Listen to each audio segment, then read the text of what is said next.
Mud on the face of war. They say the world ends with a bang. Mine began with a quiet plop. A tiny toy soldier landed beside me, face down in the silt. He didn't make much of a splash, just a soft thip as he cut through the water, then a gentle cloud of mud lifting like a confused ghost. For a while, I just floated there, blinking at his little plastic boots. "I see," I whispered, even though I did not see at all. "I have lived my whole life in this pond. I know the moods of the mud. I know which reed bends first in the evening wind. I know the exact tune the dragonflies hum when they are tired of being beautiful. But I have never seen a little frozen man fall from the sky." He lay there on his belly, arms stretched forward as if trying to crawl home. But home was above the surface, somewhere in the land of giants and noise and strange lights. Down here, the only lights are the reflections. They never stay. They only dance.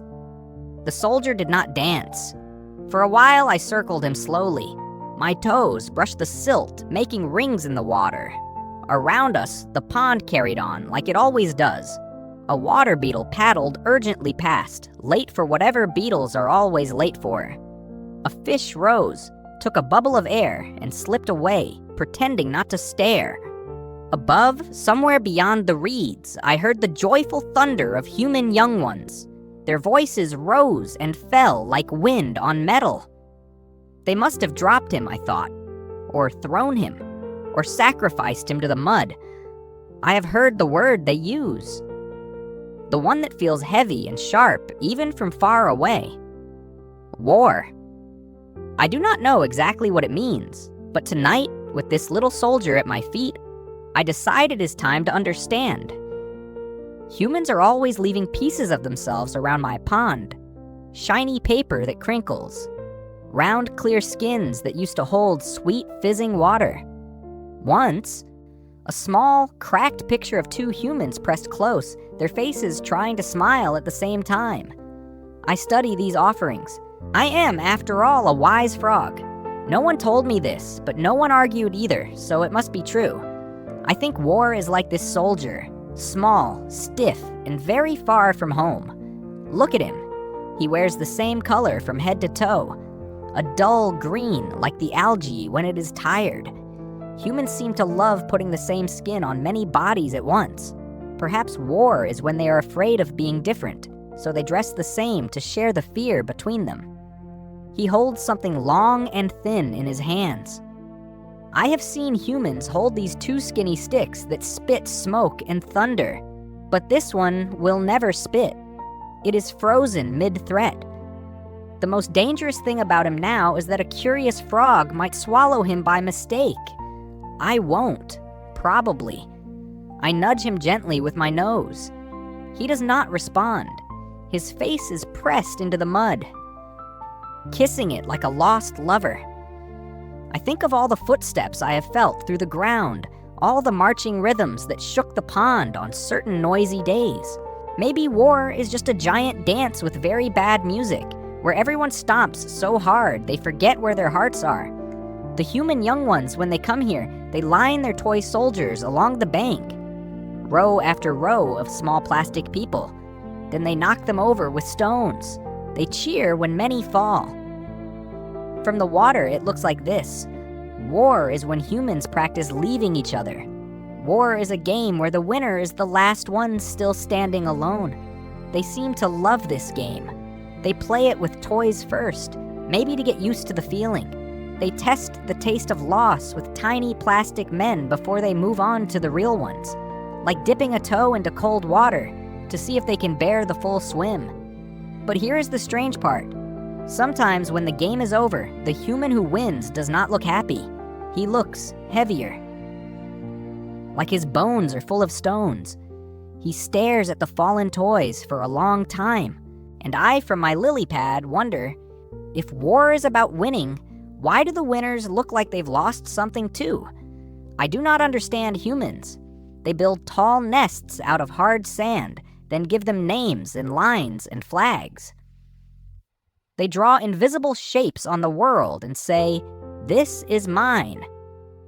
Then they get angry when another human stands on the wrong side of an invisible shape. War, I think, is when two invisible shapes have an argument and real bodies have to apologize.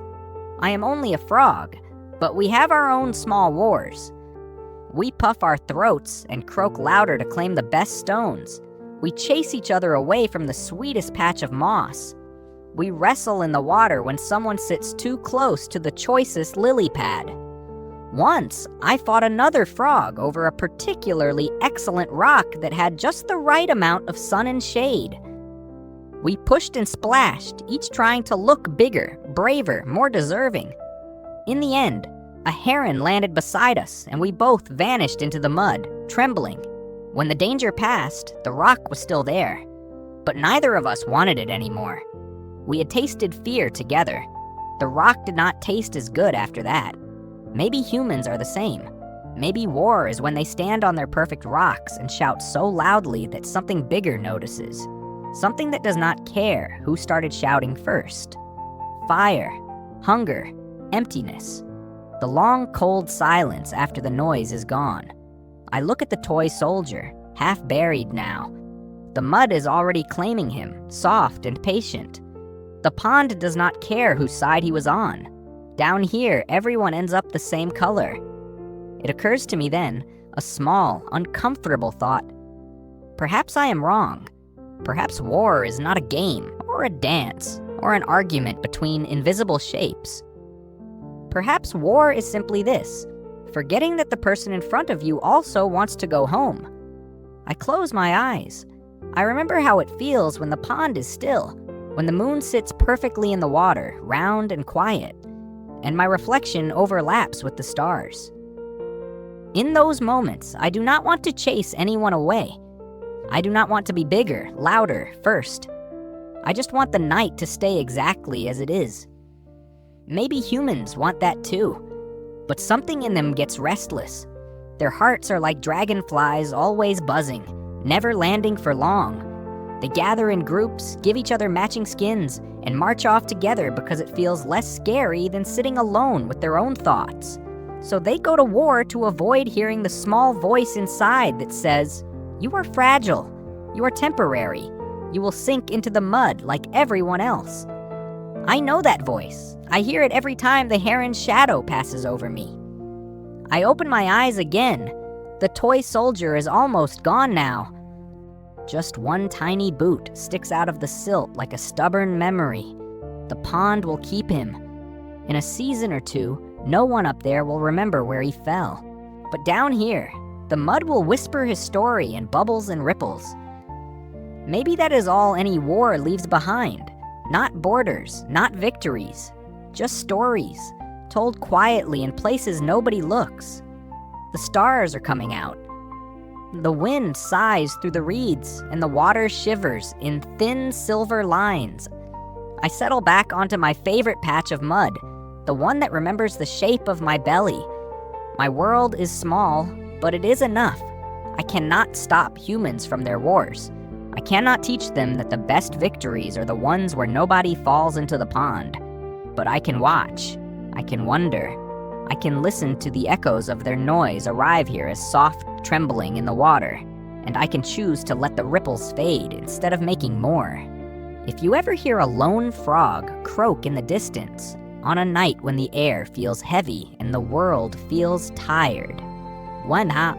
It might be me, sitting in the mud, watching the moon float on the surface, keeping company with a tiny soldier buried in silt. And if you hear me croak again, it means another strange human story has fallen into my pond, and I am trying in my clumsy, froggy way to understand it before the ripples disappear.